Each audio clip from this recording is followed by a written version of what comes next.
जय हिंद। तो कैसे हैं आप? स्वागत है आप लोगों को S3 एजुकेशन के यूट्यूब चैनल पे। हम लोगों ने शुरू कर रखा है दुनिया के सबसे बड़े कानूनी किताब भारतीय कॉन्स्टिट्यूशन को, भारतीय संविधान सभा को। 2 वीडियो ऑलरेडी यूट्यूब पे अपलोड हो चुका है। आप लोगों ने नहीं देखा है तो जाइए प्ले सेक्शन में और इंडियन कॉन्स्टिट्यूशन में सीरीज बना है, उसमें प्ले स्टोर में जाके देखिए। ये आपको किसी भी एग्ज़ाम के लिए तो बहुत ही इम्पोर्टेंट रोल निभाएगा। खासकर आप जब सिविल सर्विस के एग्ज़ाम्स के बारे में सोच रखे हैं या सोच रहे हैं तो उसमें तो ये ऑक्सीजन की तरह काम करेगा। तो चलिए बिना देर किए हुए हम लोग अपने मुद्दे पे आते हैं। कहता है पंचायती राज का सबसे छोटा जो अंग है ग्राम पंचायत है ना। और ग्राम पंचायत का जो मुखिया कौन होता है बताइए आप? ठीक है, बताइए कमेंट सेक्शन में। सरपंच होता है, मुखिया होता है, ये आप कमेंट सेक्शन में जरूर बताइएगा। कहता है ग्राम पंचायत चुनाव की जिम्मेदारी राज्य सरकार का है ना। पंचायत राज्य स्तर पर राज्य सरकार का प्रतिनिधित्व जो करता है वो ग्राम सेवक करता है। पंचायती राज व्यवस्था त्रिस्तरीय है, शुरू की गई थी बलवंत राय मेहता समिति की रिपोर्ट पर। दोस्तों ये हाल ही में एनटीपीसी की जो एग्ज़ाम हुआ है 2011 में, एक्चुअली 20 से स्टार्ट है, 11 तक चल रहा है, उसमें तो ये मतलब 1-2 शिफ्ट अतरा के क्वेश्चंस पूछ ही दे रहा था। ये इस क्वेश्चन को सबसे पहले पंचायती राज व्यवस्था लागू की गई थी कब?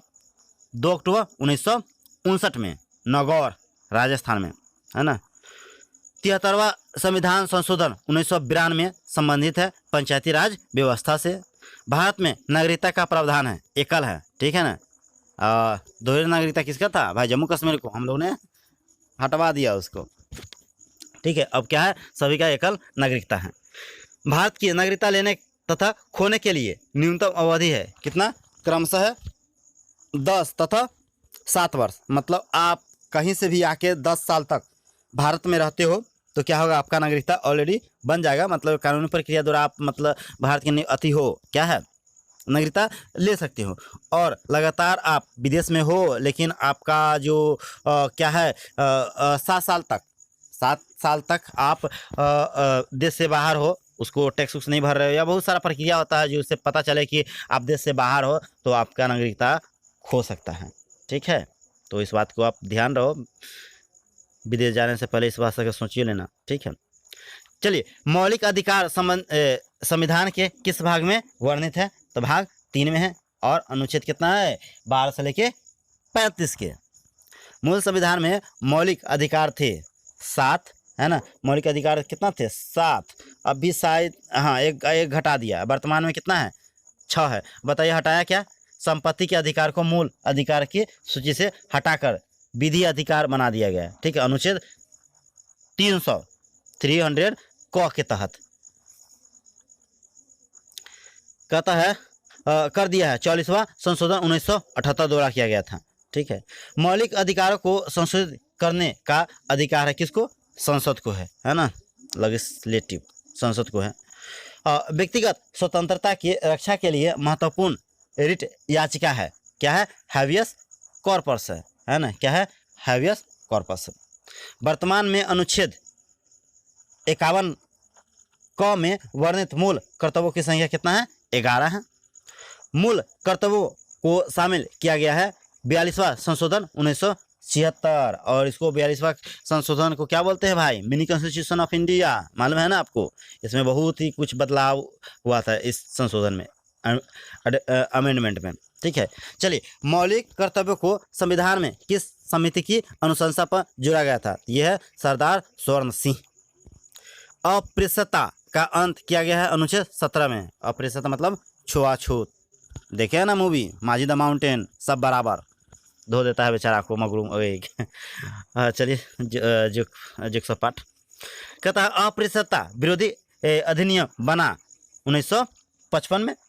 प्रेस की स्वतंत्रता वर्णित है अनुच्छेद 19 के 1 के क में। चौथा स्तंभ इंगित करता है प्रेस को। भारत में चौथा स्तंभ इंगित करता है किसको? प्रेस को, लेकिन अभी तो प्रेस का मतलब क्या है, मतलब अपना जो है जितना ताकत है प्रेस को उतना दिखता नहीं है। नेताओं के अथी में आके, इन्फ्लुएंस में आके मतलब नेता भाई नेता प्रेस हो गया। बीजेपी के बीजेपी कर रहा है, कांग्रेस के कांग्रेस के कर रहा है। चलिए हम लोग मुद्दे से नहीं जाते, अलग होते हैं, देखते हैं।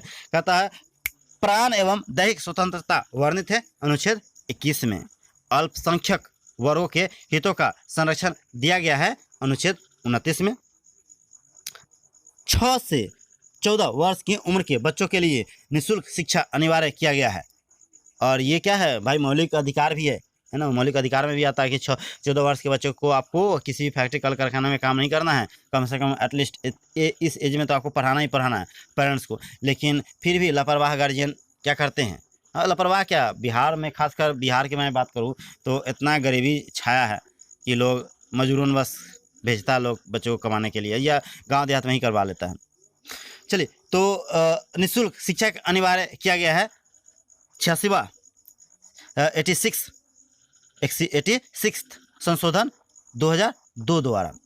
14 वर्ष से कम आयु के बच्चों द्वारा जोखिम भरा काम करवाना अपराध है अनुच्छेद 14 के तहत। क्या बताया यार, मेरा खुद का है, मतलब ये थोड़ा सा ओल्ड क्या कहते हैं, बहुत दिन पहले की बात है। वो बच्चा करीबन 8th-9th में होगा, मेरा स्टूडेंट रहा था जब मैं हॉस्टल में पढ़ा रहा था, उस समय की बात है। मुंबई में गया, सीमेंट फैक्ट्री में काम किया और 14 से 15 साल हो रहा है उसका, डेथ कर गया सीमेंट की फैक्ट्री में काम करते करते।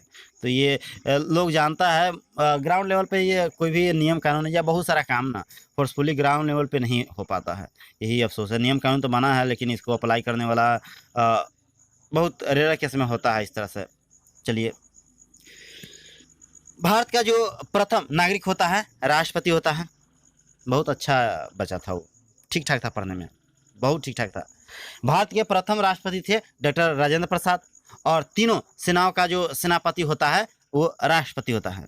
संविधान के किस अनुच्छेद का अनुसार राष्ट्रपति पद की व्यवस्था किया गया है? ये किया गया है अनुच्छेद 52 के तहत। ठीक है, संसद के प्रत्येक अधिवेशन का उद्घाटन करता है राष्ट्रपति करता है। राष्ट्रपति त्यागपत्र सौंपता है उपराष्ट्रपति को। ठीक है, और राष्ट्रपति और उपराष्ट्रपति का जो कार्यकाल होता है कितना होता है? 5 वर्ष होता है। अब बताइए, ये राष्ट्रपति बनने के लिए योग्यता क्या है? योग्यता मतलब इन लोगों को तो कोई योग्यता होता नहीं प्रधानमंत्री राष्ट्रपति बनने के लिए। हाँ, मतलब उससे बड़ा योग्यता तो हम लोगों के पास होता है। मैं ये बता रहा हूँ कि मतलब योग्यता करने मतलब उनका जो एज है क्या होना चाहिए, मिनिमम एज राष्ट्रपति के लिए, मिनिमम एज प्रधानमंत्री के लिए। आप लोग कमेंट सेक्शन में बताइए, और जो इस क्वेश्चन को बताएंगे उनके लिए एक प्यारा सा सैल्यूट। जय हिंद।